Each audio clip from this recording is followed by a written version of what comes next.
Magandang araw sa inyo mga sir. Kumusta kayo? Welcome back ka pala sa ating channel. Ito may tangkap ako dito na Mibio LED TV na 32 inches. Sabi ng may-ari nito, may sound naman daw ito, kaya lang walang picture. Ayun mga sir, may cable na yan sa likuran at saka naka-plug in na rin yan. Ayan o, may red indicator na rin siya. Ito bago natin ito buksan, ipakita ko lang sa inyo kung ano ang problema nito para sa paggawa natin. Ito mga sir, power on ko lang, wala itong remote. Dito lang tayo sa kanyang manual. Ayan na, nag-on na. Ayan. Tayo natin. Ayun mga sir, may lumabas na display. Ayan, may view. Ayan. Ayan may sound naman siya makita naman natin yung kanyang picture. Kaya lang madilim. Ayan. Ayun mga sir, ito, patayin ko na. Buksan ko. Update ko na lang kayo kung ano ang naging sira nito. Ito na mga sir, nabuksan na natin ang unit na ito. Ito yung kanyang pinaka-driving board. Ayan, hybrid type ito na board. At saka ito naman yung panel na ginamit dito. Ayan mga sir, yan yung panel. Dito, balik tayo dito sa kanyang problema. Dito sa backlight section. Ayan mga sir, abangan natin yung output nito na supply na papuntang backlight. Kung may supply ba yan, para ma-determine natin kung ano ang problema, kung dito sa supply o kung doon mismo sa sinusupplyan niya, yung backlight mismo. Ito mga sir, naka-plug in na yan, yung kanyang indicator light. Ito na, naka-standby mode yung unit. Ito mga sir, pansinin nyo, may reading na tayo na 26 volt. Yung ating multimeter nga pala, nakasit yan sa DC volt. Ayan, naka-standby mode siya, pero ang reading nito, ayan, mayroon na itong reading. Ito mga sir, i-power on ko lang. Tingnan natin yung voltahe niya, kung magbubos ba yan.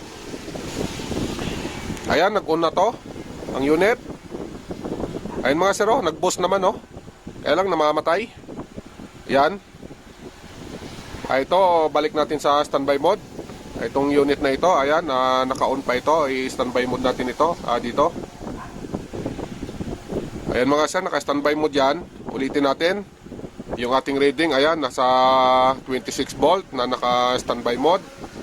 Ito, i-on ko ulit. Ayan mga sir, nag-on na. Ayan, 28. Ayan, nag-boss. Ayan, namatay, bumaba. Ayan mga sir, bumalik sa standby mode yung kanyang voltahe. Ayan Samantala itong unit natin, ayan gumagana pa ito. Ongoing yung andar nito. Ibig sabihin, bumibitaw yung ating driver. Yung output supply natin buibitaw. Ito mga sir, pagbabacklight tester tayo. Try natin i-backlight tester itong backlight nya. Baka may problema itong backlight kaya hindi makatuloy yung ating mainboard. Ito mga sir, magbabacklight tester tayo. Ito, make sure lang natanggalin natin itong terminal na papuntang backlight natin. Kasi itong backlight tester natin, malakas din kasi ang supply nito. Nasa 245 volts ito. Para sigurado tayo, iiwalay natin. Ganito yung gawin natin mga sir. Yung ating panukat na pula, doon din sa positive line. Itong black naman sa negative line nya. Ito mga sir, plug-in ko lang. Titingnan natin ang resulta. Ayun mga sir, yan, yung reading ng backlight tester natin 247. Dito wala tayong matanaw dito sa mga butas-butas. Dapat kasi may maaninag tayo dyan na ilaw na backlight nya. Pero ayan, wala tayong matanaw. Ibig sabihin mga sir, confirm na natin na may problema itong backlight nya. Ayan mga sir, hindi kumakain ng wattage yung sinusupplyan na backlight. Ayan kasi ang reading nito, yan, naka-default reading yan. Ito mga sir, ito tanggalin ko lang. Pansinin nyo itong voltahe na ito. Ayun mga sir, yan. Ibig sabihin, hindi yung supply natin kasi malamang may pun dito sa loob. Ito mga sir, ang gawin natin dito, buksan ko lang. Alamin natin yung mga backlight sa loob kung ano ang problema. Inalis na natin yung kanyang reflector, yung panel, doon muna natin ilagay. Yan, ayan mga sir, dalawang strip yung ginamit dito. Yan, at saka ito naman yung kanyang isa. Yan. Yung ating backlight tester nga pala, ayan, naka-plug in na yan. Susukatan natin itong dalawang strip na ito. Ito mga sir, i-on ko lang itong backlight tester natin. Yan, naka-on na yan. Ito, sukatan natin yung kanyang backlight. Dito tayo sa terminal. Ayun mga sir, okay naman yung ilaw niya. Yan. Yan. Tapos yung reading natin sa backlight tester, ayan, nasa 31.4 ang voltage na required ng backlight na ito. Itong isang strip na ito. Yan. Dito tayo sa kabila. Ayan mga sir, wala tayong reading dito. Ayan wala, hindi man lang umilaw. Tsaka yung ating reading ng ating backlight tester, yun Yan, yung reading niya. Ibig sabihin, may pundi ito. Itong kabilang strip na ito.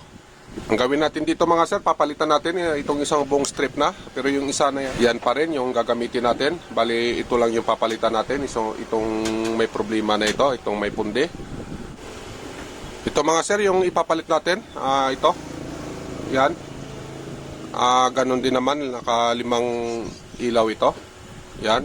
Yung sa kanya kasi, yan lima din yan. Ito, i-reading natin. Bago natin ipalitan ito, itong may problema na ito. Dito mga sir, reading natin ito. Ito mga sir, yung ipapalit natin, ayan yan, okay naman yung ilaw nito. Yan. Tsaka ang voltahe niya, ayan, nasa 30.6. Dito tayo sa kabila. Yan, 31.4 or 5. Ito mga sir, okay na. Pwede na ito. Pwede na natin ipapalit ito. Itong isang buong strip. Bali, ito yung papalitan natin. Ito na mga sir, napalitan na natin yung isang strip na may problema. Bali, ito yung sa kanya. Yan, inalis na natin ito. Yan, ito yung pinalit natin. Kung napapansin nyo, ganyan ang kinalabasan niya kasi hindi naman talaga na ganitong klase yung pinalit natin. Pero ito mga sir, okay na ito kasi ayan nakatornilyo dito. Ayan, nakalock dito, nakalock. Dito may tornilyo din para hindi ito matanggal. Advice ko lang sa inyo, kung sakali na ganito din ang gawin nyo, maglalagay kayo ng ganito na hindi rin kaparehas, hindi ganito na klase, iba yung ilalagay nyo. Huwag nyo gamitan ng double-sided kasi pag double-sided kasi may posibilidad na matatanggal o mahuhulog yan. Mas maigi mga sir, lagyan nyo ng tornilyo. Kagaya nito sa ginawa natin yan, nakatornilyo yan. Yan, para sigurado. Ito nga pala, natin to. I-testing muna bago natin ibalik yung panel niya. Yan, di pa natin na ilagay yan. Ito, i-try muna natin. Paanta rin natin yung unit. Pailawin natin yung backlight bago natin ibalik yung kanyang, yung panel na yan. Ito nga pala mga sir, naka-plug in na ito. Ayan Ayan, yung kanyang indicator light. Ito, power on ko lang. Ayan mga sir, nag-power on na siya. Ayan na. Ayan mga sir Yan. Buhay na yung backlight nito. Ito mga sir, okay na ito. Ayan, na-confirm natin na okay na yung backlight natin. Pwede na natin ibalik yung kanyang panel. Tsaka itong mga inalis natin, ibabalik na natin lahat yan. Pagkatapos final testing na tayo. Ayan mga sir, okay naman Yan, okay naman yung liwanag. Ito yung sira na pinalitan natin. Yan. Ito mga sir, final test na tayo. Yung cable nga pala natin, andun na sa likuran, nakakabit na yon. Tsaka ito, naka-plug in na rin ito. Yan may indicator light na tayo. Power on ko na lang. Ayan mga sir, nag-on na. Yan, yung kanyang display. Ayan mga sir, okay na. Ito, try kong lipat tayo ng channel. Ayan.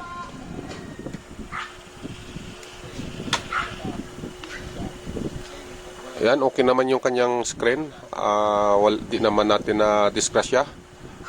Kasi pagka magpalit kasi tayo ng backlight, kailangan talaga yung pag-iingat sa pagtanggal ng screen at pagbalik.